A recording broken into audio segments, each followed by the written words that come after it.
Pola, nem tô usando filtro. Decidi hoje não usar filtro, né? Porque eu tô usando muito filtro, né? Então mostrar a minha cara lavada mesmo aí pra vocês. Lembrando, ó, hoje a gente vai falar um tema importante pra vocês. Eu sei que é domingão aí, 2 horas da manhã, deve ter muita gente fazendo muita coisa agora. Mas lembrando, ó, esse vídeo não vai ficar gravado, mas ele vai ficar realmente por muito pouco tempo. Não vai ficar gravado, hein? Presta atenção. O que eu vou trazer pra vocês é uma coisa muito importante que eu vi dentro da internet hoje. E do que e vindo aí da boca do Bill Gates, tá? Então eu quero mostrar pra vocês pra quarta parte mesmo que eu vou estar trazendo essa informação, que é uma informação muito importante, tá bom? Presta atenção, gente, ó. Oizinho pra quem chegou, dá uma curtida, ajuda aí. Eu ainda não comecei o tema, a gente vai falar sobre algo que eu vi em um vídeo relacionado a Bill Gates, relacionado ao grau da revelação e relacionado, sim, a uma resistência que vem como termo apocalíptico daqueles homens relacionados ao anticristo, tá? Anti, né? Contra, eu sou anti, né? O Cristo. E o Cristo, para quem sabe, foi transformado, né, em cristogramo lá em Constantinopla para eleger um império de homens com um império bizantino fragmentado. E aí deturpar todo o caminho da ciência na formação e também na hermética espiritual, a própria interpretação da Bíblia conforme reclama Spinoza. E aí, depois de Descartes, com esse grau revelado que eu trago para vocês, conforme vai reclamar ali Freud entre a Primeira e a Segunda Guerra Mundial em função do problema do Reich. Deixa eu explicar uma coisa pra vocês, gente, é muito importante, não vai ficar gravado esse vídeo, então compartilha e participe, porque eu vi uma coisa e essa é uma informação que eu vou trazer pra vocês, em especial para a quarta parte, e obrigado pelas curtidinhas. E o que quer dizer o que eu vou trazer? Então vamos lá. Eu vi Bill Gates junto com várias pessoas da grande aí. Obrigada, viu? Continuem e compartilha. Fica até o final porque é importante, hein? Eu vi assim, ó. Primeiro, vamos lá. Com o santo grau revelado da ciência. O santo grau é do quê, gente? Da ciência e da espiritualidade. Ele traz o entendimento dos caminhos da ciência e o entendimento do caminho da espiritualidade, tá? No que concerne a ciência, com base em Spinoza, com base em Sir Isaac Newton. Oizinho, Negui, bem-vindo, tá? E bem-vindo, Ernesto. Fiquem aí até o final, hein? Porque o que eu vou trazer é importante. Então, com base em Spinoza, com base no Corolário 1 de Sir Isaac Newton.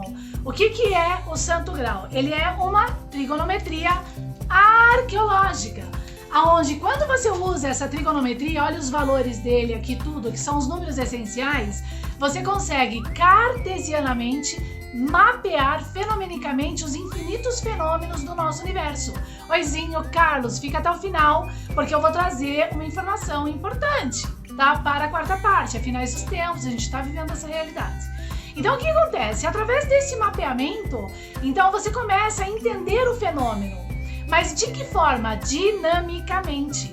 Como ele se interrelaciona. Por exemplo, para quem viu o meu vídeo, para quem me acompanha, viu aí no Instagram o vídeo completo, no YouTube o vídeo completinho, que não dá nem 3 minutos, sobre o que eu estou conseguindo mapear. Por isso que eu não tô vindo aqui online, tá, gente? Porque eu tô aqui, ó, numa luta acirrada para mapear topograficamente o que eu chamo de sistema motor topográfico psíquico de Freud, com a cartesiana, né? Então esse daqui, por exemplo, é o nosso cérebro anatômico real, e aqui são os números do grau, como ele se interrelaciona, tá? Eu ainda vou trazer isso para vocês com mais detalhe, não vou falar isso na live agora, eu só quero mostrar o potencial do grau. E aí o que eu descobri? Aqui, por exemplo, é a amígdala, certo? E aqui é o hipocampo.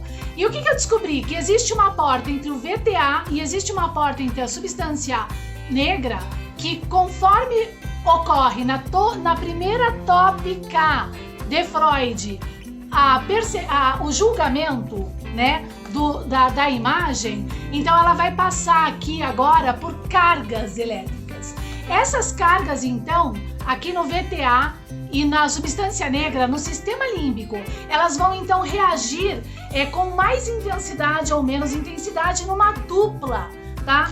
Uma dupla que a antiguidade já conhecia no sistema dessa cartesiana, entendam isso, tá? Que eu chamo de sistema aberto e fechado, que está na proposição 18 de Euclides. Eu só estou provando rapidinho o que é o grau na ciência, tá?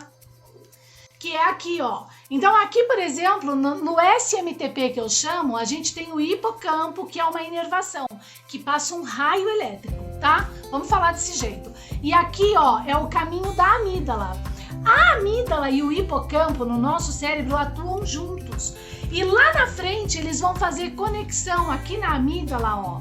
Aqui na amígdala eles vão fazer a conexão com dois pontinhos que faz parte, conforme eu estava analisando ontem, dentro da ciência, tá? Dentro do que já foi mapeado, de descobertas um pouco depois da época de Freud. Lembrando que o primeiro neurotransmissor foi descoberto em 1921, exatamente na época de Freud. Então, o shell. Aqui seria o shell do núcleo acumênico, tá? Do núcleo acomênios, exatamente aqui. E exatamente aqui as duas substâncias, uma liberada pela amígdala e a outra liberada pelo hipocampo, vão se conflituar, ou seja, vão se acoplar. E ali essa relação dupla vai gerar uma série de efeitos na pessoa e comportamentais. Obrigada, Welton, seja bem-vindo, tá bom? Então, o que acontece aqui? Aqui que tem vasopressina, oxitocina, uma série de substâncias lá, vai então definir um tipo de pessoa. Vamos supor, né? Aqui, ó, quem que me mostrou esse caminho? Sistema aberto, fechado, proposição 18 de Euclides, os números de cordas do objeto. Só que eu não vou explicar ele, tá? O que acontece é assim, por exemplo, uma obstrução aqui na amígdala deixa esse sinal aqui mais fraco. Então, quem vai dominar aquela pessoa é a dopamina, com pouca condição de medo. Ela não vai ter tanto medo, então ela vai ser uma pessoa impulsiva, por exemplo. Tá? Então, esse é o potencial do sistema motor topográfico psíquico que eu estou levantando. Beleza? E com o quê? Com o santo grau revelado desde 2011. O santo grau, agora eu vou começar a falar o que eu queria trazer para vocês, que é para a quarta parte, tá? É para a quarta parte. Presta atenção, porque tudo vai se cumprir. O santo grau revelado desde 2011, ele foi o precursor exatamente do lugar onde se encontra Bill Gates hoje, tá? Bill Gates, ele não inventou o computador. O computador, o sistema binário, sempre esteve na arqueologia e na mão, por exemplo, daqueles que buscavam pela Eversio de Descartes essa arqueologia, que está no signo arqueológico, que é o Santo Grau. Isso na área da ciência, que explica no tempo e espaço, o navio de Bergson, a nossa espiritualidade, tá bom? Então o que acontece? Bill Gates, por exemplo, ele não inventou nada. Ele conseguiu manusear o sistema binário junto com grandes cientistas da Harvard, seja o que for, lá da USAF, do problema do paperclip. Ele conseguiu mapear junto com aquilo que George Cantor já tinha mapeado em duas proposições que ele determinou, né? Que é o sistema, que é uma proposição do sistema contínuo lá, que ele tem lá da corda, e do sistema do conjunto. Na corda, então você consegue guardar o infinito no bolso, através de um sistema simples de dois números, 0 e 1, que é na corda, né, o ponto inicial desse santo grau arqueológico, tá? Esse santo grau arqueológico prova que a nossa antiguidade tinha domínio dessas tecnologias, e por isso que eles construíam a pirâmide. Por isso que Voltaire e Jean-Jacques Rousseau, eles se levantaram contra, né, a teoria de Lamarck em relação ao macaco. O homem não veio do macaco, é ao contrário, o macaco nasce do problema do homem, tá? Por exemplo, desses privadores, desses ocultadores que sempre querem colocar túmulo sobre o objeto. Agora vamos voltar a Bill Gates. Então, se ele tem hoje o computador, ele tem o computador grandes doutos, tá? Porque ele conhece o objeto arqueológico. Entende? Então ele se tornou uma startup, um unívoco, né? O dono do mundo? Não, de jeito nenhum. Né? Porque o santo grau na arqueologia, na formação, é de todos. É assim que a clássica defende. A clássica defende isso na história, tá? E o que eu comecei? Agora prestem atenção. Deixa eu ver o que o Carlos falou, mas presta atenção no que eu quero colocar para vocês, pelo amor de Deus. E sempre proveitoso ouvir as preposições de suas teorias arqueológicas. Obrigada, Carlos. Então vai vendo, ó. Então deixa eu trazer o que eu vi, que eu acho que é importante, porque vai se cumprir e vai começar, tá? Eu acabei de ver, ó, desde 2011, da revelação do objeto. Eu sou perseguida, eu fui muito espancada, isso também está na revelação, né? Agrediram meu filho por 2 vezes em rede pública, tá? Mandaram eu deletar, nunca, assim, deletar de forma direta não, mas sempre quando eu trazia alguma coisa, por exemplo, hoje eu tô trazendo algo revelador, ou durante esse mês com base em Freud. Sempre quando eu trazia alguma coisa reveladora que eu provava esse objeto na arqueologia, na ciência, eu era atacada gravemente na interna aqui, né? De forma psicológica mesmo, agressões, assédio, agora não tá acontecendo mais, né? Graças a Deus, tá? Tanto que eu tô aqui até menos sufocada, né? Conseguindo até interagir de forma mais positiva com as pessoas, porque era um absurdo o que realmente acontecia. Então, e aí chegou esse ponto aí que eu trouxe pra vocês. E o que acontece? Esses privadores e proibidores que estão aí entre nós, na massa popular, não é Bill Gates, é povo da massa popular mesmo, eles sempre trazem dentro da formação do conhecimento as suas verborreias, as suas conspirações e nunca trazem solução nenhuma. E um desses que eu vi hoje divulgou um vídeo que fala o seguinte, que mostra todas as pessoas que estão em alto escalão, como Bill Gates, não sei, o pessoal lá da Europa, que tá na área da política, que é presidente, todo mundo ali, o pessoal aí dos Estados Unidos agora que entrou, né, que é todo mundo, né, de alto escalão, falando agora em rede pública, presta atenção, que começou o grande reset, e que o grande reset é agora, através da formação, trazer um novo. Presta atenção, tá? E uma dessas partes é Bill Gates falando assim. Bill Gates que nunca divulgou para vocês o objeto arqueológico. Então isso quer dizer o quê, ó? Apocalipse, cavalo amarelo. Ele tinha poder de levar a quarta parte. Quarta parte, presta atenção no jogo do tabuleiro, tá? Bill Gates nunca trouxe o objeto revelado para ninguém, tá? Ele criou a sua startup mundial sozinho, com o signo arqueológico. E nesse vídeo ele fala assim, que agora nós vamos começar a grande educação. E junto à grande educação, a reforma, primeiro a gente tem que reformar a educação e reformar a mente humana, né? Reformar, como se fosse reformar através de Freud. Freud, quando ele traz o objeto cartesiano para explicar a grande hipnose, ele traz como um clássico defendendo esse objeto cartesiano, doutos, para todos vocês, tá?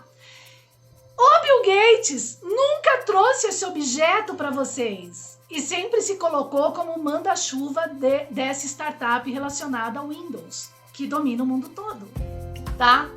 Então, o que acontece? A ideia desse vídeo dos proibidores e privadores que envolvem aqueles que se dizem espirituais e não são da espiritualidade, porque fazem da espiritualidade místico antes mesmo de ser prática na Terra, entende? Né? Tudo é místico, né? O que Nassim Haramein com o signo arqueológico estava divulgando? Ressonância magnética, o David Icke falando que o nosso universo é holográfico, mas ninguém dando o signo arqueológico para ser visto e confundindo, corrompendo a sua verdade cartesiana, tá? Através de ciências místicas, tá? O signo arqueológico prova uma substancialidade, que tem uma relação, prova, mas não com base nesses caminhos que eles trazem. É um caminho estreito, exige um povo fortificado na formação, onde os doutos têm a responsabilidade de trazer essa verdade com espiritualidade prática, tá? Sem cortar cabeça de frango, tá entendendo? Pra atingir, sei lá o que, êxtases, não sei o que seja o que for, porque é uma prática na terra, compreendendo a substancialidade que cai sobre nós. A gente tem a verticalidade e horizontalidade. Então o que acontece? Se em 2011 esse objeto não fosse revelado, o que desde 2011 vem como uma resistência desses para não chegar a vocês, tá? Bill Gates, Nassim Haramein, David Icke, Foster Gamble iam continuar com os guardas do muro, tá? Por um império, quinto império, que seja, iam continuar a divulgar essas verborreias, tá? Dizendo que descobriu agora no século XXI uma teoria das cordas XYZ, tá? Veja bem, nobreza, doutos, porque vocês são responsáveis pelo povo. O que a gente tinha aqui no Brasil, tá? Há pouco tempo, a gente tinha um cara que foi condecorado filósofo dizendo que a Terra é plana, tá? E destruindo todo o conceito e entendimento do objeto. Beleza? Então veja bem o que acontece. Se não fosse a revelação, doutos, eles continuariam com essas verborreias, tá? Eles continuariam com esse tipo de formação. Então agora é o jogo do cavalo amarelo. O jogo do cavalo amarelo começou. É isso que eu quero dizer e trazer para vocês, porque ele é sutil. E muitos vão ser levados pela ignorância, tá? Que é agora mostrar um Bill Gates bonzinho. Um Bill Gates que se preocupa com você. Um Bill Gates que realmente quer trazer o Santo Grau para que todos conheçam o Santo Grau, né? Assim, na verdade, uma nova educação. Vamos realmente reformar o povo pelas linhas de defesa freudiana, né? Aí você fala, olha, então ele sempre foi bonzinho. Não, primeiro que ele não foi bonzinho. E uma outra parte vai pensar assim, nossa, se esse objeto que ela revelou e traz tá na mão do cara que é do anticristo aí do poder, né? Então esse objeto é do demônio. Entendeu o jogo deles? Tá? Esse objeto não é o Cristo. Esse objeto, ele não vai garantir o caixa 2, né? Esse objeto que destrói também